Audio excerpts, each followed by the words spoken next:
I guess welcome to I dream. మన దగ్గర amount ఉంది, కాకపోతే అది ఇన్వెస్ట్ చేసామంటే అది ఓ సంవత్సరానికో 5 సంవత్సరాలకో రిటర్న్స్ అనేది వస్తాయి. కానీ నాకు ఎవ్రీ మంత్ అమౌంట్ రిటర్న్ అయితే రావాలి అని అనుకున్న వాళ్ళకి మాత్రం ఒక పర్ఫెక్ట్ ప్లాన్ నా దగ్గర ఉంది అన్నట్టు కూడా ఇక్కడ పర్సనల్ ఫైనాన్షియల్ ఎక్స్పర్ట్ విజయకర్ణ గారు కూడా ఉన్నారు. మరి ఆ ప్లాన్ ఏంటి, మరి ఎంత పెడితే ఎంత అమౌంట్ అనేది రిటర్న్ వస్తుందని ఆయన అడిగి తెలుసుకుందాం. Hi sir. హలో అండి. సార్, నేను ఇప్పుడే చెప్పాను కదా ఇంట్రడక్షన్లో ఏంటంటే, సో నా దగ్గర కొంచెం అమౌంట్ ఉంది. ఫర్ ఎగ్జాంపుల్ ఒక 10 lakhs ఉంది. ఓకే. సో అది ఇన్వెస్ట్ చేశానంటే మ్యూచువల్ ఫండ్స్లో కానీ ఎక్కడైనా ఇన్వెస్ట్ చేశామంటే లాంగ్ టర్మ్లో వస్తుంది. కానీ మంత్లీ అమౌంట్ నాకు ఇలా రావాలి అని అంటే ఏం చేస్తే బెటర్ అంటారు? షూర్ అండి. మనము లాస్ట్ వీడియోస్లో తెలుసుకున్నట్లు మ్యూచువల్ ఫండ్స్లో ఫ్యూచర్స్ మనం తెలుసుకున్నాము. అక్కడ ఏంది అంటే ఎస్ఐపి, ఎస్టిపి, లంసమ్ అవి ఏంది మ్యూచువల్ ఫండ్స్లోకి అమౌంట్ పంపించడం కోసం. నెక్స్ట్ ఇంకో ఆప్షన్ ఏంటంటే ఎస్డబ్ల్యూపి, సిస్టమేటిక్ విత్డ్రావల్ ప్లాన్ అంటాం.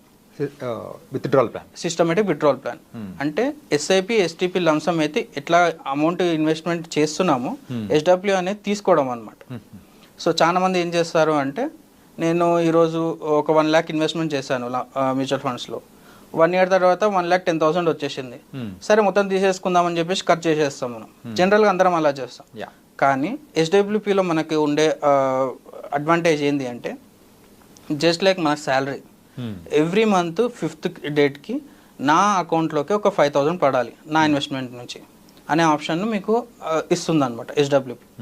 సో మీకు ఒక చిన్న క్యాలిక్యులేషన్ చెప్తాను. ఒక ఇన్వెస్టర్ 1 crore తీసుకొచ్చాడు. 1 crore ఏదో ప్రాపర్టీ అమ్మో, లేకపోతే యాన్సెస్టర్ ప్రాపర్టీ, లేకపోతే ఏదో చేసుకొని 1 CR అతను తీసుకొచ్చాడు.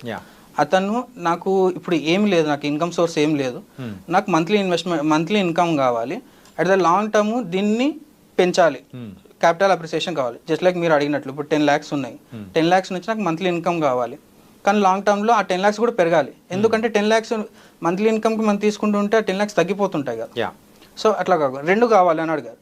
సో ఎస్డబ్ల్యూపీలో మనం ఏం చేయాలి అంటే, ఉన్న 1 CR కానీ 10 lakhs కానీ మనం స్ప్లిట్ చేయాలి. 60-40 రేషియోలో కానీ 70-30 రేషియోస్లో కానీ స్ప్లిట్ చేయాలి. స్ప్లిట్ చేసి ఫస్ట్ ఉన్న 30%ని డెట్ ఫండ్లో ఆర్ హైబ్రిడ్ ఫండ్లో పెట్టాలి. ఓకే. 60%ని హైలీ అగ్రెసివ్ ఈక్విటీ ఫండ్స్లో పెట్టాలి. ఆ హైలీ అగ్రెసివ్ ఈక్విటీ ఫండ్స్ కూడా నేను మీకు లాస్ట్ వీడియోలో చెప్పాను కదండి, ఎస్టీపీ మోడ్లోనే పెట్టాలి. At a time 60 lakhs, at a time 6 lakhs తీసుకెళ్ళేసి ఈక్విటీ ఫండ్స్లో పెట్టొద్దు. ఓకే. సో ఇదంతా ఒక ఎక్సర్సైజ్ అనమాట.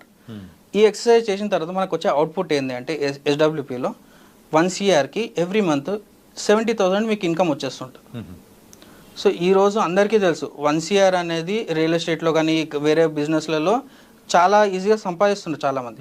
కానీ దాని నుంచి మంత్లీ ఇన్కమ్ తీసుకోవడం చాలా ఇబ్బంది అవుతుంది.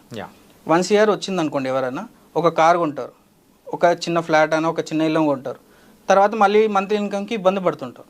సో మనం ఏం చెప్తున్నాము అంటే, 1 CR మీరు ఏదైనా ఇట్లా నేను చెప్పిన ప్లాన్లో కానీ దీంట్లో కానీ ఒక చిన్న ఎక్సర్సైజ్ చేసి మ్యూచువల్ ఫండ్స్లో ఇన్వెస్ట్ చేశారనుకోండి, ఎవ్రీ మంత్ మీకు 70,000 ఇన్కమ్ వస్తుంటుంది. And over the period of time next 15 years తర్వాత ఈ 1 CRగా వస్తే 3.8 crore అవుతుంది మళ్ళీ. After 10 years? After 15 years. 15 years 1 CR నుంచి మీరు 70,000 తీసుకుంటున్నారు, మళ్ళీ over the period of time మీకు 3.8 CR వస్తుంది. సో మీరు క్యాలిక్యులేట్ చేసుకోండి, 4 times of your capital. Okay. So మీకు ఇంకో ఎగ్జాంపుల్ చెప్తాను, రియల్ లైఫ్ ఎగ్జాంపుల్ చెప్తాను. ఒక క్లయింట్ ఉన్నారు, వాళ్ళకి ఒక 1 CR ఇట్లా అమౌంట్ ఉంది. వాళ్ళు ఏం చేశారు, నేను మ్యూచువల్ ఫండ్లో నాకు ఇంట్రెస్ట్ లేదు, నేను పెట్టాను, రెంటల్ ప్రాపర్టీలో పెడతాను, మీరు చెప్పే 70,000 నాకు అక్కడ వస్తుంటుంది కదా, సేమ్ అక్కడ నుంచే నాకు ఇన్కమ్ వస్తుంటుంది అని చెప్పేసి ఎన్ఆర్ఐ అనమాట అతను ఇన్వెస్ట్ చేశాడు, ఇన్కమ్ వస్తుందని చెప్పేసి అకౌంట్కి లింక్ పెట్టుకున్నాడు, వాళ్ళ పేరెంట్స్కి అమౌంట్ వస్తుంది, అంతా ఎవ్రీథింగ్ ఈజ్ గోయింగ్ వెల్.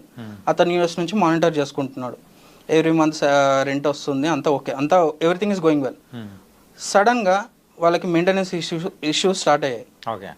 ఎవరు చూడాలి మెయింటెనెన్స్? ఇప్పుడు ఓనరే చూడాలి. ఓనర్ ఎక్కడ ఉన్నాడు? యూఎస్లో ఉన్నాడు. వాళ్ళ పేరెంట్స్ ఏం చేస్తారు? ఏం చేయలేరు. టెనెంట్స్ ఊకుంటారా? ఉండరు. వాళ్ళు ఏం చేస్తారు? రెంట్ తగ్గిస్తారు. 70,000 ఇచ్చే రెంట్ దగ్గర 60,000 ఇస్తారు. అది ఎఫెక్టే కదా, అతను చేసిన ఇన్వెస్ట్మెంట్కి ఎఫెక్టే కదా.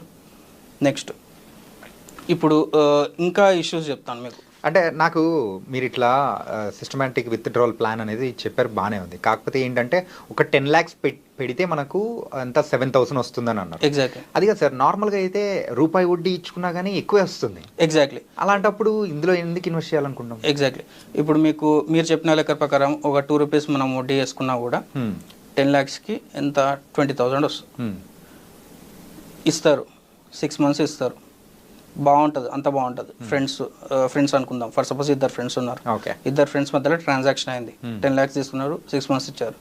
7th month నుంచి 2 రూపీస్ 20,000 నాకు అవ్వట్లేదు, 15,000 ఇస్తాను, 20,000 ఇవ్వను, 15,000 ఇస్తా అంటాడు. ఓకే, తర్వాత గ్రాడ్యువల్గా తగ్గుతుంది, ఇంకా తగ్గుతుంది, 10,000కి పడుతుంది, ఇంకా తగ్గుతుంది, 5,000కి పడుతుంది. తర్వాత మీకు స్టార్ట్ అవుతుంది, భయం స్టార్ట్ అవుతుంది. ఇస్తాడా ఇయ్యడా, నా 10 lakhs ఇస్తాడా ఇయ్యడా. ఎందుకు స్టార్ట్ అవుతుంది అంటే మీకు ఫోన్ కాల్స్ వస్తుంటాయి వేరే ఫ్రెండ్స్ దగ్గరికి వెళ్ళి, అరే వాడి దగ్గర చాలా అమౌంట్ తగ్గిపోయింది, వాళ్ళు ఆస్తులన్నీ అమ్మేసిండ్రంట, వాళ్ళ దగ్గర అమౌంట్ లేదు, నీ క్యాపిటల్ అయినంత తొందరగా తీసేసుకో. మీరు 9 to 5 జాబ్ చేసేవాళ్ళు, మీరు జాబ్ చేయాలా లేకపోతే ఈ రికవరీ వర్క్ చేసుకుంటూ కూర్చోవాలా? రైట్, రిస్క్ ఎక్కువ ఉంటుంది బయట రిస్క్ ఎక్కువ ఉంటుంది, వస్తుందా రాదా అనే టెన్షన్. మీరు 2 రూపీస్కి మీరు చూసుకొని ఇచ్చారనుకోండి, ఈ రిస్క్ అంతా బేర్ చేయాలి.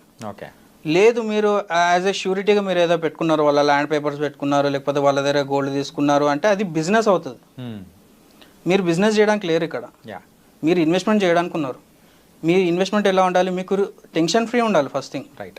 రిటర్న్స్ ఒకటే కాదు, మనం ఎప్పుడైనా ఇన్వెస్ట్మెంట్స్ రిటర్న్స్ ఒకటే చూడొద్దు, టెన్షన్ తక్కువ ఉండాలి. మనము డే టు డే లైఫ్లో మనం చేసే వర్క్ ఎఫెక్టివ్గా చేస్తే మనకి ఇంకా ఎక్కువ మనం ఇన్కమ్ జనరేట్ చేసుకుంటే ఇంకా ఎక్కువ ఇన్వెస్ట్మెంట్ చేయొచ్చు. మనకున్న 10,000 మనకున్న 10 lakhsనే ఇంకా ఎక్కువ రిస్క్ తీసుకొని దాన్నే చేయాలనుకుంటే మన మెయిన్ ఫోకస్, మన మెయిన్ వర్క్ అనేది దెబ్బతింటుంది. సో మనకి టెన్షన్ తక్కువ ఉండాలి, రిటర్న్స్ తక్కువ వచ్చినా సరే over the period of time మనం కాంపౌండింగ్ యూజ్ చేసుకొని అవన్నీ యూజ్ చేసుకొని మనం క్యాపిటల్ పెంచుకోవచ్చు. ఓకే, కానీ మెయిన్ క్యాపిటల్ రిస్క్లు పెట్టవద్దు ఎప్పుడు మనం. ఓకే, బిజినెస్ చేయాలి అనుకుంటే 2%కి బిజినెస్ చేసుకోండి, ఒక 100 మెంబర్స్కి ఇస్తే 20-30% మీకు లాస్ చేసినా మిగతా వచ్చిన వాళ్ళతో కాంపెన్సేట్ అవుతుంది, లాంగ్ టర్మ్లో మీకు నడుస్తుంది. కానీ మీరు బిజినెస్ చేయడానికి లేరు, మీరు ఇన్వెస్ట్మెంట్ చేయడానికి ఉన్నారు. సో నా అడ్వైజ్ అయితే ఇంట్రెస్ట్లకి తీసుకోవడం ఇవ్వడం కానీ అవాయిడ్ చేయడం చాలా బెటర్. కానీ మీరు చెప్పిన దాంట్లో సో ఆ రిస్క్ అంటే నేను ఇందాక అడిగాను చూడండి సార్, ఏంటంటే ఎవరికైనా వడ్డీకి ఇచ్చినా కానీ మనకి ఎక్కువ వస్తుంది, కాకపోతే అక్కడ అమౌంట్ అనేది 10 years తర్వాత డబుల్ అనేది అవ్వదు. ఎగ్జాక్ట్లీ, వస్తుందా రాదా అనేది కూడా డౌట్ అనేది. ఎగ్జాక్ట్లీ, కానీ ఇక్కడ ఇలా ఇన్వెస్ట్మెంట్లో అయితే డబుల్ అవుతుంది. ఎగ్జాక్ట్లీ, దాంతోపాటు అమౌంట్ అనేది సేఫ్గా ఉంటుంది. ఎగ్జాక్ట్లీ, డబుల్ అయ్యేది మీరు నేను ఇంకా టెక్నికల్గా చెప్పాలంటే అది ఇన్ఫ్లేషన్ని కూడా బీట్ చేస్తుంటుంది. ఓకే, ఓకే, ఇప్పుడు 10 lakhs నేను ఒక 10 years కింద ఒక ఫ్రెండ్ దగ్గర తీసుకున్నాను, నేను 10 lakhs ఈరోజు ఇచ్చేసాను. కానీ 10 years కింద ఉన్న 10 lakhs వాల్యూ ఈరోజు 10 lakhs వాల్యూ సేమ్ కాదు, సేమ్ అవ్వదు. ఎందుకంటే ఇన్ఫ్లేషన్ 7% ఇన్ఫ్లేషన్ వస్తుంది కదండి మనకి. సో లాస్ట్ 10 years కింద 10 lakhs తోని చాలా మంచి కార్ వస్తుండే, ఈరోజు మనకు తెలుసు 10 lakhs తోని ఏ కార్ వస్తుంది అనేది. ప్రాపర్టీస్ కూడా లాస్ట్ 10 years కింద మనకు మంచి ప్లాట్ వస్తుంది 10 lakhs తోని. ఇప్పుడు మనకి 10 lakhsలో ఎటువంటి ప్లాట్ రాదు మనకి, ఎక్కడనో అడవులలో ఉంటుంది ప్లాట్. సో ఇదా అండి, ఈ ఇన్వెస్ట్మెంట్స్ మనం చేస్తున్నామంటే ఇన్ఫ్లేషన్ అనేది కూడా కన్సిడర్ చేయాలి first thing. Second thing, risk తక్కువ ఉండాలి, టెన్షన్ ఫ్రీ ఉండాలి. మనం మన వర్క్ మీద మనం ఎక్కువ ఫోకస్ చేసుకోవాలి. సో మన కోసము ఒకరు వర్క్ చేస్తున్నారు, ఎవరు? Fund manager work manager. అతని ఎక్స్పెన్స్ రేషియో ఉంటుంది, అతనికి ఛార్జ్ ఉంటుంది, అదంతా ఓకే, కానీ మన కోసం వర్క్ చేస్తున్నారు. సో ఇట్లా ప్రొఫెషనల్ వేగా వెళ్తే లాంగ్ టర్మ్లో మీరు డెఫినెట్గా మీ గోల్స్ని రీచ్ కావచ్చు. Nice sir. మొత్తానికైతే సో ఈ సిస్టమాటిక్ విత్డ్రావల్ ప్లాన్ అయితే మంత్లీ మనకు అమౌంట్ వస్తుంది, ఒక 10 years తర్వాత అమౌంట్ని కూడా డబుల్ త్రిబుల్ కూడా మనం చేసేసి. Exactly. So thank you so much sir, చాలా మంచి సలహా అనేది ఇచ్చారు. సో గైస్, అది ఎవరి దగ్గరైనా కానీ మంత్లీ అమౌంట్ రావాలి అని అనుకున్న వాళ్ళకి SWP ప్లాన్లో మనం పెట్టామంటే సో మంత్లీ అమౌంట్ వస్తుంది. అలాగే పెట్టిన అమౌంట్ అయితే సో త్రిబుల్ అయ్యే అవకాశాలు కూడా ఉంటాయని చెప్పేసి ఇక్కడ విజయకర్ణ గారు చాలా చక్కగా వివరించారు. మరో ఇంటర్వ్యూతో మళ్ళీ కలుద్దాం. అంతవరకు take care. This is your Chanakya. See you.